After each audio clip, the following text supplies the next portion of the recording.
अल्हम्दुलिल्लाहि रब्बिल आलमीन वस्सलातु वस्सलामु अला सय्यिदिल मुरसलीन अम्मा बाद फ़अऊज़ु बिल्लाहि मिनश शैतानिर रजीम बिस्मिल्लाहिर रहमानिर रहीम। हमने चौथा पारा और पाँचवा पारा तरावी के अंदर समाअत किया है। चौथे पारे की आयत नंबर सूरह आल इमरान की आयत नंबर 133 में अल्लाह ताला इरशाद फरमाता है वसारिउ इला मग़फ़िरतिम मिर रब्बिकुम, अपने रब की बख्शिश की तरफ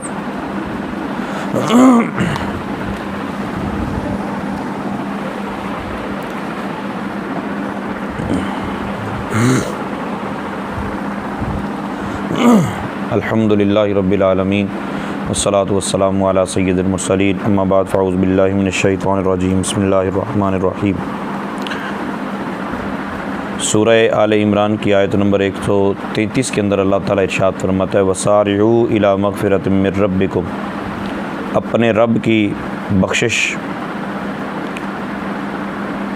हासिल करने में जल्दी करो, उसकी तरफ दौड़ो, क्योंकि बंदा आहिस्ता चल के अल्लाह ताला की रहमत की तरफ आएगा तो अल्लाह ताला की रहमत दौड़ के उसकी तरफ जाएगी। ये वाहिद ऐसी बारगाह है कि जो माफ़ी मांगने वाले पर करम फरमाता, वगरना सज़ाएँ होती हैं। सिर्फ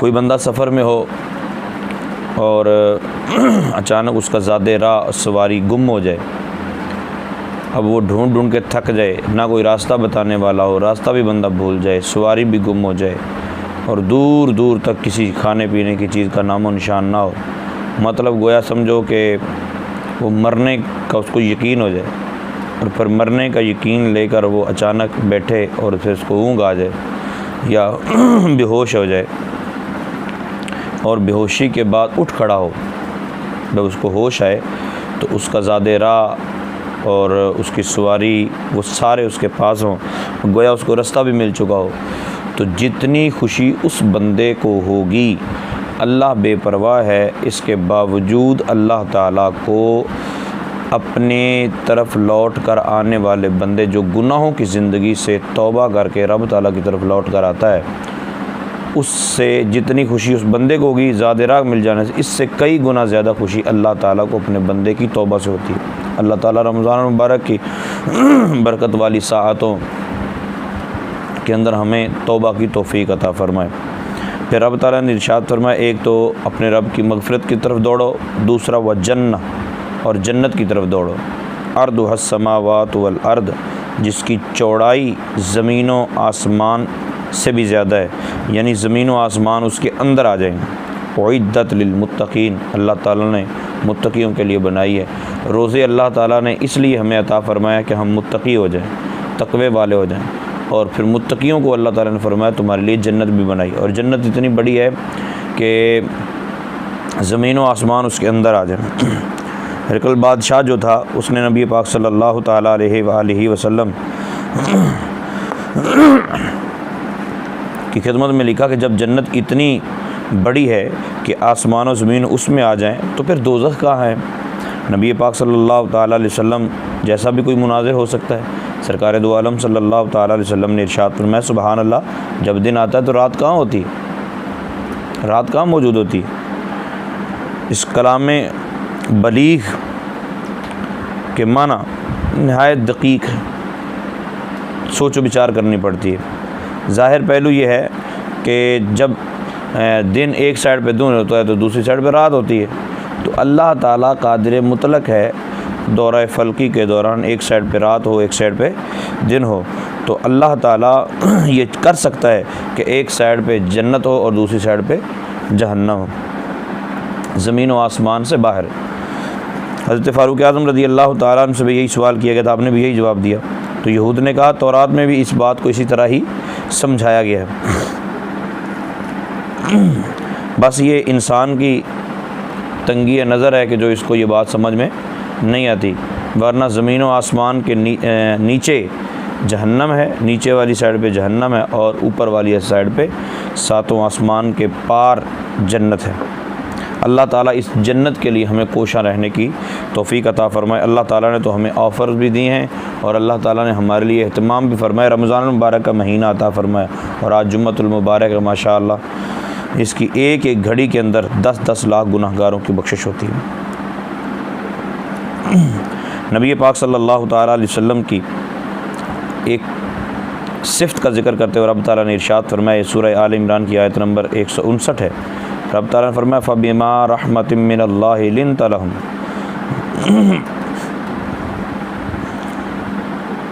महबूब, अल्लाह ताला ने आप पर कितनी मेहरबानी फ़रमाई है कि आप अपने ग़ुलामों के लिए नरम हो गए।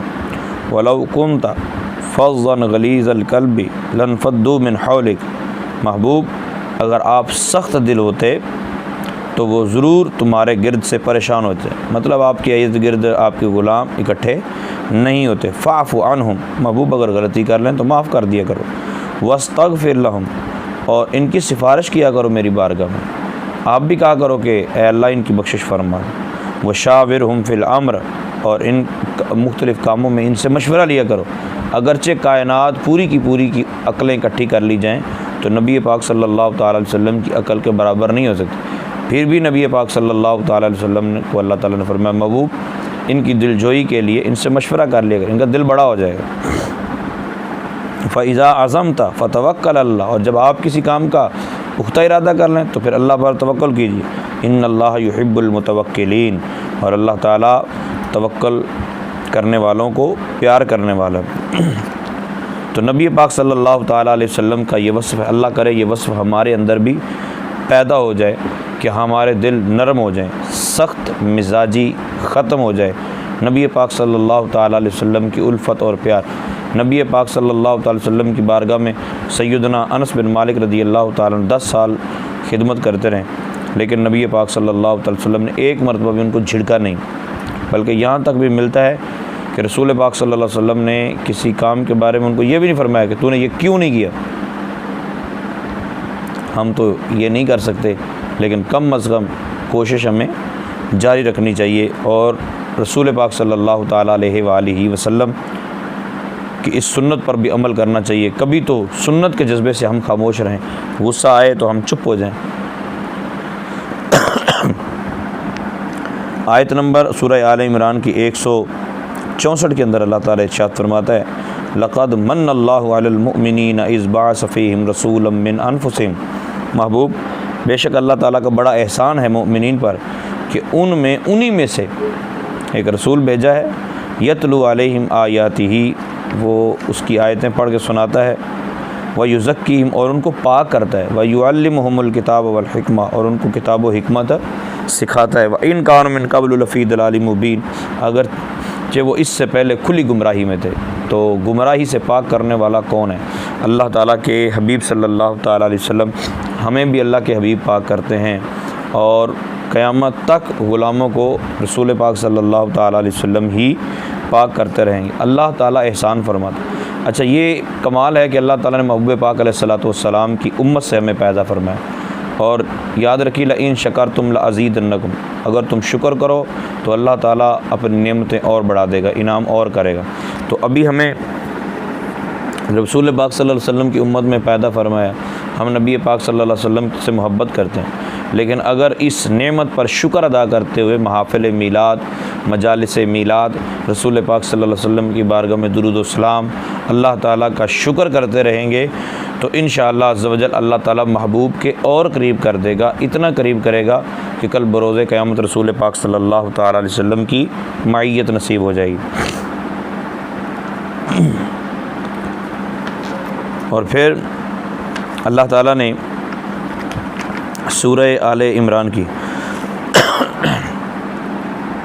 आयत नंबर 185 में इरशाद फरमाया, कुल्लु नफ्सिन ज़ाइक़तुल मौत, हर जी रूह ने मौत का जायका चखना है। इन्नमा तुवफ़्फ़ौना उजूरकुम यौमल क़ियामा, हर जी रूह ने मौत का जायका चखना है। आज 10 है 2019 है, याद रखिएगा ये 2019 और 10 मई ये कभी लौट कर वापस नहीं आएगा। आप अंदाज़ा लगाएं कभी बैठ के कि 2019 है, 2029 तक हम में से कौन कौन होगा, 2039 में से हम में से कौन कौन होगा। देखो ज़िंदगी का तो कल का पता नहीं, एक पल का पता नहीं, लेकिन एक अंदाज़ा लगाइए कि हम 10 साल 20 साल 50 साल जी जाएंगे, आखिर हमने मरना है। और फिर कब्र की ज़िंदगी कितनी तवील है, और फिर हशर की ज़िंदगी जो हमेशा हमेशा की है। तो अल्लाह ताला फरमाता है हर ज़ीरू ने मौत का ज़ायक़ा चखना है। बच्चा भी जा रहा है, जवान भी जा रहा है, रोड पे भी जा रहा है, बिस्तर मरग पर भी जा रहा है। ऐसा भी होता है कि बंदा घर से बच्चों के लिए चीज़ें लेने निकलता है, या बच्चों को फ़ोन करके बोलता है बेटा मैं आ रहा हूँ, और बंदे की लाश घर पहुँच जाती है। मरना हर एक ने है, मगर याद रखिएगा हर एक का मरना एक जैसा नहीं होता। कुछ मरेंगे तो जहन्नम में जाएंगे, और कुछ मरेंगे तो अल्लाह ताला की रहमत पाएंगे। रब ताला ने फरमाया तुम्हारे बदले तो क़यामत के दिन पूरे पूरे दे दिए जाएंगे। कामयाब कौन है?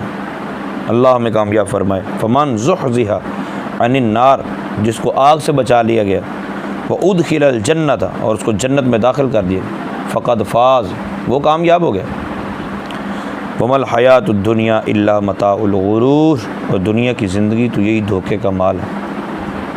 अल्लाह, मरने के बाद सारा माल पीछे वालों का रह जाएगा, पीछे वालों का। मेरे आका सल्लल्लाहु अलैहि वसल्लम ने इरशाद में इब्ने आदम के अजीब अंदाज़ है, कहता है मेरा माल मेरा माल मेरा माल, जबकि तेरा माल ये नहीं है। तेरा माल 3 किस्म का है, एक वो जो तूने खाया और पखाना कर दिया, दूसरा वो जो तूने पहना और बुसीदा कर दिया, मतलब कपड़े पहन सकते हैं हम, ये माल है हमारा, या खा सकते हैं ये माल हमारा। तीसरा औ तसद्दक़त फ़अमदैत, जो तूने सदका किया और अपने लिए महफूज करके रख लिया, तो वो तीसरा माल तेरा है। और जो ये कहा कि बाकी जो माल है वो तो वो रसा का माल है, वो हमारा माल नहीं है। अल्लाह ताला हमें अपने लिए ज़ख़ीरा करने की तौफ़ीक़ अता फ़रमाए, अपने लिए माल को इकट्ठा करने की तौफ़ीक़ अता फ़रमाए, यहाँ के लिए नहीं जन्नत के लिए। और आयत नंबर 193 के अंदर अल्लाह ताला ने एक तरीक़ाकार बताया कि तुम्हें दुनिया में रहने का तरीक़ाकार कैसा अपनाना चाहिए, कहाँ रहना चाहिए, किस तरह की ज़िंदगी गुजारनी चाहिए, हमारी सोसाइटी कैसी होनी चाहिए, हमारा उठना बैठना कैसा होना चाहिए। अल्लाह ताला ने इरशाद फरमाया कि दुआ करने वाले नेक लोग जब दुआ करते हैं तो उनका दुआ करने का तरीक़ाकार क्या होता है। रब्बना इन्नना समिअना मुनादियन युनादी लिल ईमान अन आमिनू बिरब्बिकुम फ़आमन्ना। ऐलान करने मुझसे दुआ करने वाले ये कहते हैं ऐ हमारे रब, हमने एक ऐलान करने वाले को सुना। वो कौन था ऐलान करने वाला? रसूल पाक सल्लल्लाहु अलैहि वसल्लम की ज़ात गिरामी। अल्लाह, हमने सुना वो हमें ईमान की तरफ बुला रहा था और वो कह रहे थे अपने रब पर ईमान ले आओ। मौला करीम फिर हमने उनकी बात पर लब्बैक कहते हुए हम ईमान ले आए। रब्बना, ए हमारे अल्लाह, फ़ग़फ़िर लना ज़ुनूबना, हमारे गुनाहों को मिटा दे, वकफ़िर अन्ना सय्यआतिना, और हमारी ख़ताओं को माफ़ फरमा, व तवफ़्फ़ना मअल अबरार, और हमें नेक बंदों के साथ कर दे। उठना बैठना चलना फिरना वलियों के साथ होना चाहिए, अल्लाह के प्यारों के साथ होना चाहिए, कम अज़ कम मुरीद तो हो जाना चाहिए। मैं आपको मशवरा देता हूँ कि सैयदी अमीर अहले सुन्नत दामत बरकातुहुल आलिया मौलाना मोहम्मद इलियास अत्तार कादरी दामत बरकातुहू, आप उनके मुरीद हो जाइए, या फिर किसी कामिल शरायत पीर के मुरीद हो जाना चाहिए। पीर इस वजह से नहीं होता कि पीर हमें जनाब हमारे कारोबार ठीक कर दे, पीर दुआ करे तो ये हो जाए तो वो हो जाए। पीर इसलिए होता है कि पीर हमें जन्नत में साथ ले जाए। अल्लाह ताला हमें किसी की मायत में रहने की तौफ़ीक़ अता फरमाए। नबी पाक सल्लल्लाहु ताला अलैहि वसल्लम के प्यारे ग़ुलामों, अल्लाह ताला ने फरमाया वआतुल यतामा अमवालहुम, ये सूरत निसा की आयत नंबर 2 है। अल्लाहु अकबर। भतीजों का माल खा जाते हैं, दादा माल खा जाता है, बेटा फौत हो गया तो उसके माल पर ज़बरदस्ती बैठ गए, पोतों को नहीं देते, खून सफ़ेद हो चुके हैं। और भाइयों का तो आम हो चुका है ना, भाई खा जाते हैं, बाज़ का जिसके भी हत्थे चढ़ जाए माल खा जाते हैं। यतीमों का बिल्कुल ख्याल नहीं रखते, बाप कमा कमा कर दुनिया से रुखसत हो जाता है। और इस ऐरे गहरे नथु खैरे कहते चढ़ जाए तो वो ना फिर बच्चों को कुछ देते हैं और ना किसी और को। रब ताला ने फरमाया वआतुल यतामा अमवालहुम, यतीमों के माल उनको वापस कर दो। वला ततबद्दलुल खबीस बित्तय्यिब, ऐसा भी ना हो कि अपने गंदे माल उनको दे दो तो उनका अच्छा माल अपने लिए रख लो, ये भी ना करो कि बेटा ये तुम्हारा है, उन्होंने तो बेचारों ने ले ही लेना। वला ताकुलू अमवालहुम इला अमवालिकुम, और ना उनके अमवाल अपने अमवाल के साथ मिलाकर खाओ। इन्नहू काना हुबन कबीरा, ये बहुत बड़ा गुनाह है, बहुत बड़ा गुनाह। अल्लाह ताला औलादों के सरों पर वालिदैन का साया अतफता देर सलामत रखे, और जिनके उठ जाएं फिर उनके अजीज़ रिश्तेदारों को, अपने भतीजों का, भांजों का, अपने पोतों का अच्छे अंदाज से ख्याल रखने की तौफ़ीक़ अता फ़रमाए, अच्छी तरबियत करने की तौफ़ीक़ अता फ़रमाए। सूरत निसा की आयत नंबर 23 के अंदर अल्लाह ताला ने उन औरतों का ज़िक्र फ़रमाया जिनसे निकाह हराम है। फरमाया हुर्रिमत अलैकुम, तुम्हारे ऊपर हराम है, उम्महातुकुम व बनातुकुम व अख़वातुकुम, तुम्हारी माएँ, तुम्हारी बेटियाँ, तुम्हारी बहनें, व अम्मातुकुम, और तुम्हारी फुफ्फियाँ, व खालातुकुम, और तुम्हारी खालाएँ। याद रखिए अगर किसी बच्चे ने किसी औरत का दूध पी लिया तो वो उसका रज़ाई बेटा हो गया। अब उसकी जितनी बेटियां हैं उनमें से किसी के साथ भी ये शादी नहीं कर सकता। हाँ, उस लड़के का दूसरा जो भाई है वो चूँकि उसका कोई और रिश्तेदारी नहीं है, सिर्फ इसका भाई होने की वजह से भाई नहीं बन जाएगा, बल्कि ये तो दूध की वजह से भाई बना, तो इसके छोटे या बड़े भाई की शादी उनमें से किसी लड़की के साथ भी हो सकती है। तो रज़ाई बहनें भी यहाँ शामिल हैं, रज़ाई बेटियाँ भी शामिल हैं। व बनातुल अख़ी, भतीजियाँ, व बनातुल उख्ती, और भांजियाँ, व उम्महातुकुम अल्लाती अर्दअनकुम, और वो तुम्हारी माएँ जिन्होंने तुम्हें दूध पिलाया, व अख़वातुकुम मिनर रदा, ये आगे ना दूध की बहनें, व उम्महातु निसाइकुम, और तुम्हारी औरतों की माएँ यानी तुम्हारी सास, व रबाइबुकुम अल्लाती फ़ी हुजूरिकुम मिन निसाइकुम अल्लाती दखलतुम बिहिन्ना, और अगर तुमने औरतों से दुखूल कर लिया है तो जो उनकी बेटियां हैं अगरचे पहले शोर से, अब उनसे भी निकाह नहीं कर सकते। फ़इल्लम तकूनु दखलतुम बिहिन्ना फ़ला जुनाह अलैकुम व हलाइलु अबनाइकुम अल्लज़ीन मिन अस्लाबिकुम, और तुम्हारे बेटों की बीवियां, और फिर ये भी हराम है व अन तजमउ बैनल उख्तैन इल्ला मा क़द सलफ़, कि तुम दो बहनों को इकट्ठा एक ही वक़्त में एक निकाह में जमा करो, ये भी हराम है, मगर जो हो चुका उसको छोड़ दीजिए। इन अल्लाह काना गफ़ूर रहीमा, अल्लाह ताला बख्शिश फरमाने वाला, रहमत फरमाने वाला।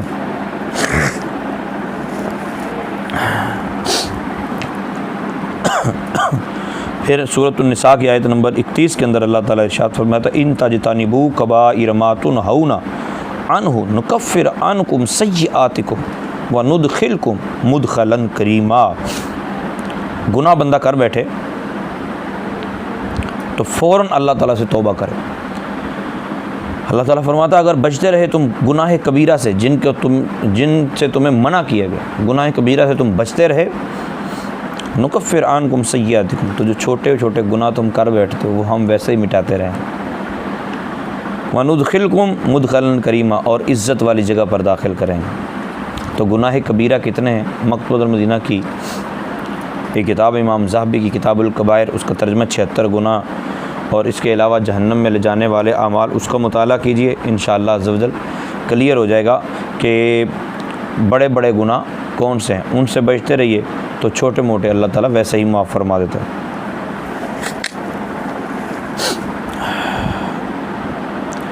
आयत नंबर 34 के अंदर अल्लाह ताला इरशाद फरमाता है अर्रिजालु क़व्वामून अलन निसा बिमा फ़द्दलल्लाहु बअदहुम अला बअद। अल्लाह ताला ने मर्दों को औरतों पर अफसर बनाया है। मर्द औरतों पर अफसर हैं, हाकिम हैं, दो वजहों से। एक वजह तो ये है बिमा फ़द्दलल्लाहु बअदहुम अला बअद, एक को दूसरे पर फजीलत बख्शी अल्लाह ताला ने, व बिमा अनफ़क़ू मिन अमवालिहिम, और दूसरा इस वजह से कि मर्द अपनी औरतों पर माल खर्च करते हैं। यहाँ बड़ी इंटरेस्टिंग एक सूरत हाल है कि मेरे एक दोस्त है, उन्होंने मुझे कॉल की कि जी आप मुझे ये बताएं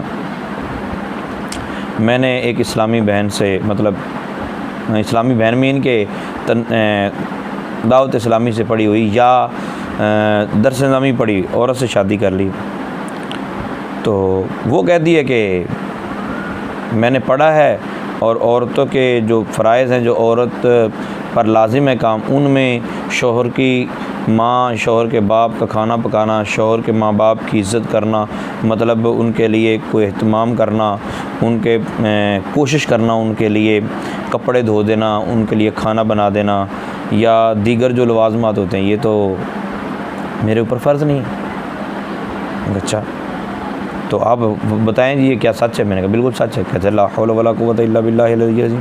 फिर मैं क्या करूँगा? मैंने कुछ नहीं करना। क्या कहते? वो तो कहती है कि मुझे आपके कपड़े धोना भी मुझ पर फ़र्ज़ नहीं। मैंने कहा बिल्कुल ठीक कहती। कहते अभी रोटी, मैंने रोटी ला के दो बाहर से। कहते जी फिर शादी तो ना हुई, ये तो मजाक ही हो गया। मैंने कहा नहीं, आप इसका हल निकालें ना। हल इसका ये है कि जिस बीबी को ये समझ आई है कि ये मेरे फ़राइज़ में से शामिल, फ़राइज़ में ये चीज़ शामिल नहीं है, तो वो अमीर अहले सुन्नत दामत बरकातुहुल आलिया की मदनी मुज़ाकरे नहीं सुनती होगी।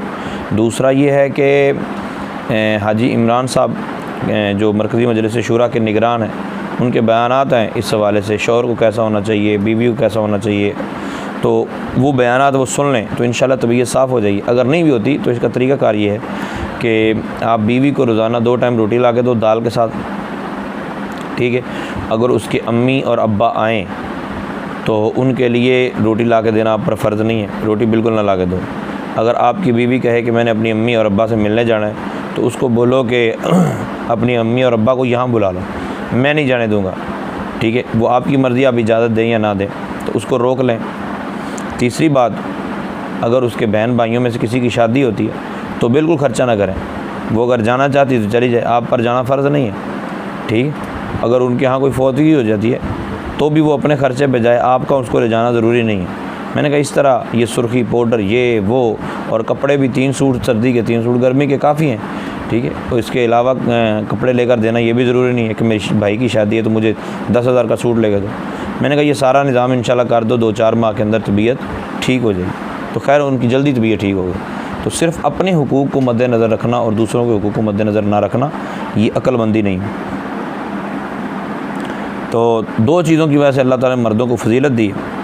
रब ताला ने फिर औरतों का ज़िक्र किया, फ़स्सालिहातु क़ानितातुन हाफ़िज़ातुन लिलग़ैबि बिमा हाफ़िज़ल्लाह। नेक बख्त औरतें, अदब वालियाँ और ख़ावंद के पीछे हिफाजत करती हैं जिस चीज़ का अल्लाह ताला ने हिफाजत का हुक्म दिया। वल्लाती, फिर फरमाया वो औरतें, तख़ाफ़ून नुशूज़हुन्ना, जिनकी नाफरमानी का तुम्हें खौफ हो। तो रब ताला ने स्टेप बताएं, ऐ नहीं कि जनाब डायरेक्ट ही तलाक तलाक तलाक, तो बंदे दी पुत्र बन जा वरना मैं तो फारग कर देना। मैंने कहा नहीं मैं बंदे की पुत्र, ठीक है, जा तो फिर फारग। तो इस तरह नहीं, बल्कि तरीक़ाकार ये है कि जिन औरतों की नाफरमानी का तुम्हें अंदेशा हो, फरमाए उन्हीं समझाओ, फ़ाइज़ूहुन्ना, उनको समझाओ। अब समझाने का अंदाज़ क्या है? ख़ुद समझा लो, अपने अम्मा अब्बा को बता दो या उसके अम्मा अब्बा को बता दो, घर के उन अफराद बड़े बूढ़ों में से जो दोनों को समझा उनको बताओ। फ्री में ज़लील ना करते रहो, ये मुझे ऐसे कहती है, ये ऐसी कहती है, ऐसी कहती है, ऐसी ना। ख़ुद उसको प्यार से समझाओ कि शौहर के नाराज़ होने से अल्लाह ताला नाराज़ होता है। नबी पाक सल्लल्लाहु अलैहि वसल्लम ने शौहर की ताज़ीम बताई, ये समझाओ। अगर इस तरह नहीं समझती तो दूसरा स्टेप यह है कि वहजुरूहुन्ना फ़िल मदाजी, उनसे अलग सो, मतलब उनसे नाराज़गी इख्तियार करो, उनसे बोल चाल बंद कर दो।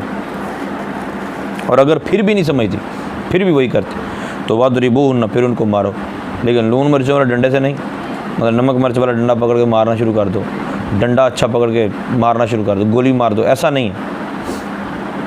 बल्कि ऐसी ज़रब जो शदीद ना हो, मिसवाक से मार लो।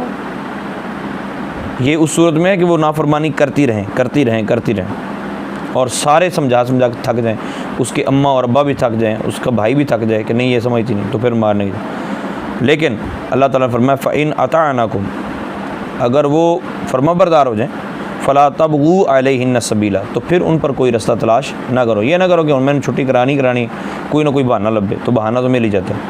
इन्नल्लाह काना अलिय्यन कबीरा, बेशक अल्लाह ताला बहुत बुलंद है, बहुत बड़ा है। अल्लाहु अकबर। तो तो मियाँ बीवी को अल्लाह ताला मोहब्बत की ज़िंदगी नसीब फरमाए। बस ये ज़हन में रखें कि कभी भी अपनी ज़ुबान पे तलाक़ का लफ्ज़ ना लाएं। अगर कोई ऐसी सूरत बन भी जाती है, मजबूरी बन जाती है, तो भी वक़्त गुजारें, टाइम निकालें और किसी आलिम दीन से रब्ता करें। फिर अल्लाह ताला ने सूरह निसा की आयत नंबर 128 के अंदर इरशाद फरमाया कि वस्सुलहु खैर, अगर मियाँ बीवी लड़ पड़ते हैं, कोई मामला हो जाता है, तो वो अगर सुलह करना चाहते हैं तो उन पर कोई गुनाह नहीं है।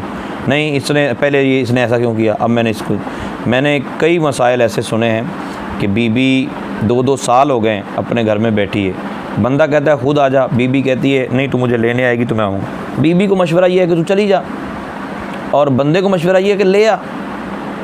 कौन सी क़यामत आ रही है? सुलह अगर करना ही चाहते हैं तो सुलह अच्छी चीज़ है, सुलह बुरी चीज़ नहीं है। और अगर बीबी शौहर से माफ़ी मांगती है तो शौहर को माफ़ कर देना चाहिए, बल्कि कोई भी अगर माफ़ी मांगता है आपसे तो आप उसको माफ़ कर दें। एक रिवायत इस तरह मैंने पढ़ी थी नवादुल कुलयूबी के हवाले से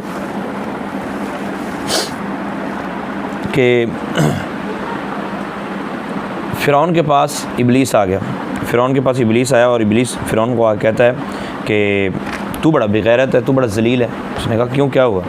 कहता है देख, मैंने आदम अलैहिस्सलाम से अब तक मैंने कसम खाई है और मैं वर्गलाने की भरपूर कोशिश कर रहा हूँ, बल्कि तुझे भी वर्गलाया है और बहुत सारे लोगों को वर्गलाया होगा। बिल्कुल ठीक है। तो उन्होंने कहा तू मेरे से भी बढ़ गया।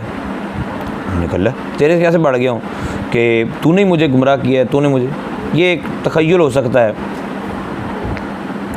इब्लीस कहने लगा देख, मैंने गुमराह किया तुझे, लेकिन मैंने खुदाई का दावा आज तक नहीं किया। उसने कहा अच्छा यार, ये तो वाकई बात सही है, मुझे तौबा करनी चाहिए। नहीं, तौबा करवाने नहीं आया मैं तुझे आज तुझसे भी बड़ा एक बदबख्त बताने आया। मैंने कहा बताओ। उसने कहा तेरे से भी बड़ा बदबख्त वो है जिससे माफ़ी मांगी जाए और वो माफ़ ना करे। अच्छा याद रखिए, कुछ हुकूक होते हैं, अल्लाह ताला की तरफ से इजाज़त होती है कि वो माफ़ करना चाहे तो कर दे, ना माफ़ करना चाहे तो ना करे। कुछ हुकूक होते हैं, उनकी बात नहीं हो रही, लेकिन वजह भी कोई नहीं है। बस ज़िंदगी में कभी मुंह से गाली निकल गई थी, अब वो सारी ज़िंदगी माफ़ी मांगता रहा। उम्रे पे जा रहा है, माफ़ी मांग रहा है, हज करने के लिए जा रहा है, माफ़ी नहीं, मैंने इसको माफ़ नहीं करना, इसने मुझे रिश्ता नहीं दिया, इसको मैंने माफ़ नहीं करना, इन्होंने हमारे साथ रिश्ता तोड़ दिया था, अब वो माफ़ियाँ मांग रहे हैं, बस हमने नहीं करना। इन्होंने हमारी बेटी को तलाक दे दी, अब हमने इनकी बेटी को तलाक दे दी। वो मिन्नतें कर रहे हैं, बेटी मिन्नतें कर रही है, नहीं बस हमने माफ़ नहीं करना। सोचिए, आप फ़िरौन से तो नहीं बढ़ गए। अल्लाह कमुल हाकिमीन जब कोई माफ़ी मांगता है तो माफ़ फरमा देता है। अल्लाह ताला मुसलमानों को आपस के अंदर इत्तेफाक व इत्तेहाद नसीब फरमाए, कुदूरत और नफ़रत से हमारी ज़िंदगियों को महफूज फरमाए। आमीन बिजाहिन नबी।